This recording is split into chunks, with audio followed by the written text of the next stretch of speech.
从睡一觉就好到我爱你们，用心理学读懂诚意的10年。我是一个特别不会沟通的人，这是他自己说的。一个把不会表达4个字亲口说出来的人。然后呢，就是这么一个人，在2026年5月17号自己35岁生日的直播间里，对着镜头那头几百万双眼睛，说出了3个字：我爱你们。各位，前阵子跟老粉聊起这事，我就一直在想一个问题。一句我爱你们，搁在今天的内娱，太普通了，对不对？综艺里、直播里、签售会上，多少明星张口就来。可为什么同样3个字，从程毅嘴里说出来，会让那么多老粉直接破防？我看到的现场反应，是真有不少人当场就哭了。我今天想干的事儿，不是带你看热闹。我想用一个心理学的工具，带你到回去10年，看看这3个字到底走了多远的路，才走到他嘴边。说真的，你听完整再判断啊，这只是我的解读。先说第一层，你看到的那层。表面上，这是个艺人生日直播，说了句暖心话。如果你只看到这儿，那这期视频你可以关了。可如果你是果果，老粉应该懂我在说什么，你会知道，这句话在程毅这儿不是一句话，是一道关口。因为他对表达感情这件事慎重到了近乎笨拙的程度。正因为慎重，这句话才这么重。好，顺着这个思路，我们往下挖一层。媒体没告诉你的那层，他为什么不会表达？这里我得请出一个工具，心理学里有个特别经典的理论，叫依恋理论，是英国心理学家约翰·鲍尔比提出来的。翻译成人话就是，人和人建立亲密关系，大概分3种模式。一种叫安全型，我信任你，我也敢对你敞开。一种叫焦虑型，我特别怕你走，所以我老缠着你确认。还有一种叫回避型，我难受我也不说，我自己扛，我用我没事把所有人挡在门外。你再回头看程毅自己说的那段话，等会儿先停一下，我把原话给你念出来，这是一直在网上流传的他的公开语录，这么多年了，真的没有和我父母去倾诉，或者和身边的朋友，我也不知道去倾诉什么。我觉得睡一觉就好，睡一觉就好。朋友们，这5个字就是一份教科书级别的回避型样本。难受不说，扛着，睡一觉，第2天接着干。那他为什么会这样？这里我要特别说清楚一件事，别误会啊。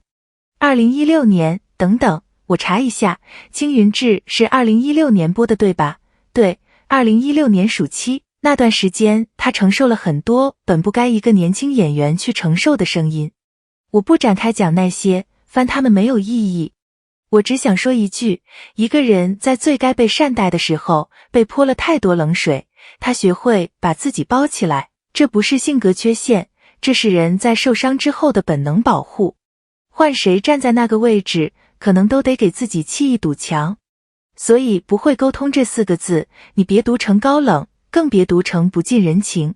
他的底下是一个把自己抱得紧紧的人。这个画面我一直忘不了，别人是张开双臂去拥抱世界，他是把胳膊反过来环住自己。说到这个，我得补一句，光说他封闭不公平，因为他一直在变。这就到了第3层，也是我觉得最动人的一层，真正在发生的是，这10年里，他跟果果说话的方式整个变了。我先声明啊，接下来这条轨迹是我自己的观察和感受，我没法把每一句话都精确到年份月份，所以你就当我在描一个大致的方向，具体细节以官方为准，记错了的地方评论区尽管拍我。但你只要是跟了几年的老粉，大概都会有这个体感。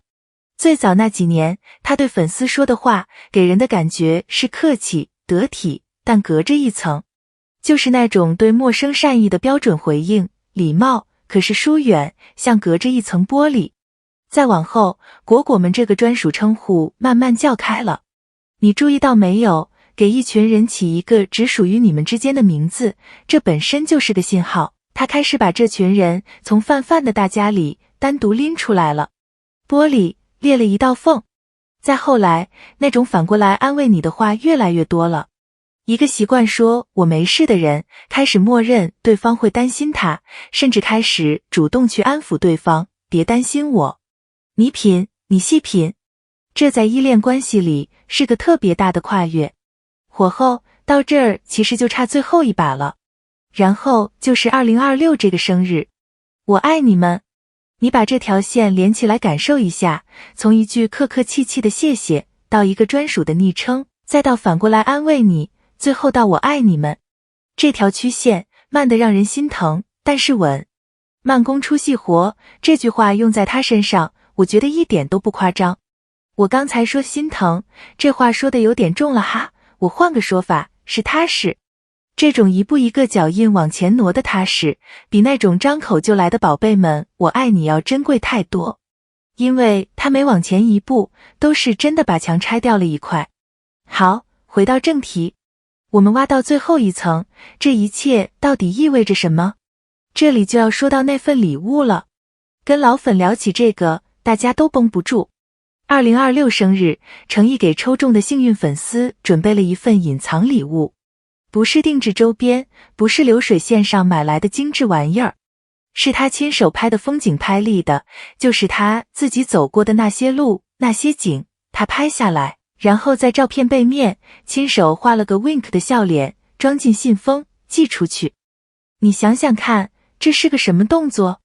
很多艺人送粉丝礼物，会选签名照，会写卡片，会画画，这些都很用心，都很好，我不比较谁高谁低。但诚意这份的特别之处在于一个词 raw， 原生的，未经包装的。